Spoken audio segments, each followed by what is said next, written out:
বিসমিল্লাহির রহমানির রহিম। সম্মানিত সুধী সকলকে আমার আসসালামু আলাইকুম। আশা করছি সকলে ভালো আছেন এবং সুস্থ আছেন। আমরা আজ উপস্থিত হয়েছি আপনাদের ছোট শ্রেণীর যারা আমাদের প্রথম শ্রেণীতে পড়াশোনা করছে তাদের আজকের যে আলোচনা সেটি গণিত থেকে দেখে দেওয়ার চেষ্টা করবো। আশা করছি আমরা প্রথম থেকে শেষ পর্যন্ত ভিডিওতে সময় দেব। তো আমাদের যেহেতু আজকের আলোচনা হলো আমাদের প্রথম শ্রেণীর গণিত, এই গণিত বইটি থেকে আমরা আজকে যে বিষয়টি দেখে দেওয়ার চেষ্টা করছি খুব আমরা যত্ন সহকারে দেখার চেষ্টা করব, যাতে করে আমার ছোট শ্রেণীদের যে 52 পৃষ্ঠা নিয়ে আজকে আলোচনা করব পর্ব 2, এবং আমাদের আজকের যে আলোচনা সেটি হলো আমাদের 3 এবং 4, এই 3 রঙের যে সমস্যা এবং তার সঙ্গে 4-এর যে সমস্যা আমরা একটু দেখে নিই যে আমাদের এখানে কীভাবে সমস্যাটি দেওয়া রয়েছে। সেটি হলো যে রুমার 8টি কাগজের পাতা ছিল, সে 3টি খাতায় লিখে ফেললো।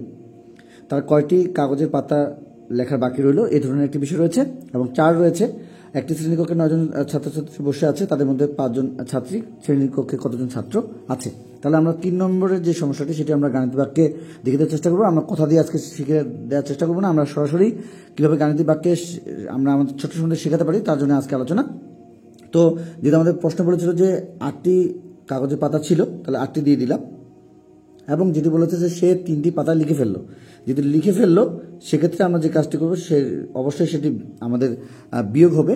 এবং তার কয়টি কাগজের পাতা লেখার বাকি রইলো, এই ধরনের সমস্যার জন্য আমরা অবশ্যই বিয়োগ করে সমস্যার সমাধান দেখিয়ে দেওয়ার চেষ্টা করবো। তো আমরা সরাসরি বিয়োগে নিয়ে এসেছি 8 বিয়োগ 3, তাহলে 3 থেকে 8-এর কাছে যদি আমরা যাই সেক্ষেত্রে আমরা 3, 4, 5, 6, 7, 8, 5 সরাসরি আমরা 5 বসিয়ে দিলাম। এখন আমরা এখানে যে কাজটি করবো সেটি হলো যে অতএব কাগজের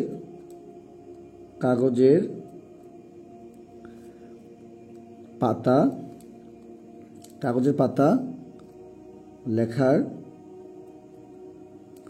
বাকি রইল, কাগজের পাতা লেখার বাকি রইল 5টি।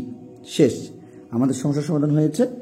উত্তর দেব এবং আমরা এখানে যেটি লিখব সেটি হলো 5টি। আমরা আমাদের ছোট শ্রেণীদের এইভাবে সমাধান করাতে পারি। সরাসরি আপনার কথা দিয়ে যেটি শিখে রাখার চেষ্টা করছেন সেক্ষেত্রে হয়তো তাদের জন্য একটু কষ্টকর হয়ে যেতে পারে।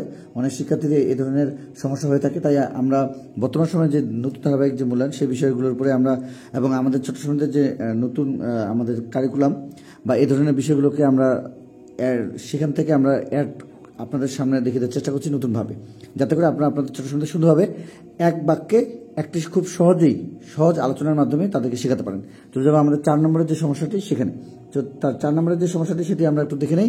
সেটি আমাদের ছিল যে একটি শ্রেণীকক্ষে 9 জন ছাত্রছাত্রী বসে আছে, তাদের মধ্যে আমাদের 5 জন ছাত্রী বলেছে। তাহলে আমরা যেটি লিখেছি গাণিতিক বাক্য, তাহলে আমাদের যেটি থাকবে সেটি হলো 9 এবং আমাদের 5 জন আমাদের ছাত্রী বলেছিল। তাহলে ছাত্রীর সংখ্যা বের করতে গেলে আমাদের অবশ্যই বিয়োগ করতে হবে। তাহলে আমরা এখানে বিয়োগ দিয়ে দিলাম। তাহলে আমরা 5 থেকে যদি 9-এর কাছে যাই তাহলে 5, 6, 7, 8, 9, তাহলে আমরা 4 পেয়ে যাচ্ছি, 4 এখানে বসিয়ে দিচ্ছি। তাহলে আমরা আমাদের ছোটো ছোটো শুধুভাবে এই ধারণাগুলো দেওয়ার চেষ্টা করবো যে যোগ না বিয়োগ, আগে মূলত আমরা এই বিষয়টি আগে নিশ্চিত করবো যে আমাদের সমস্যাগুলো যেগুলো আমরা দেখে দেওয়ার চেষ্টা করছি, যে পার্টটি নিয়ে কাজ করছি, আসলে এটি যোগ না বিয়োগ এটি আগে আমাদেরকে চিন্তা করতে হবে। এটির উপরে আমরা আমাদের ছোটো ছোটো শুধুভাবে শিখে রাখার চেষ্টা করতে পারি।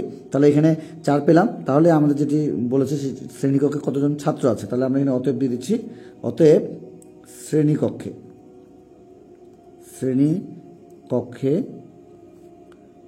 ছাত্র আছে 4 জন, শ্রেণীকক্ষে ছাত্র আছে 4 জন।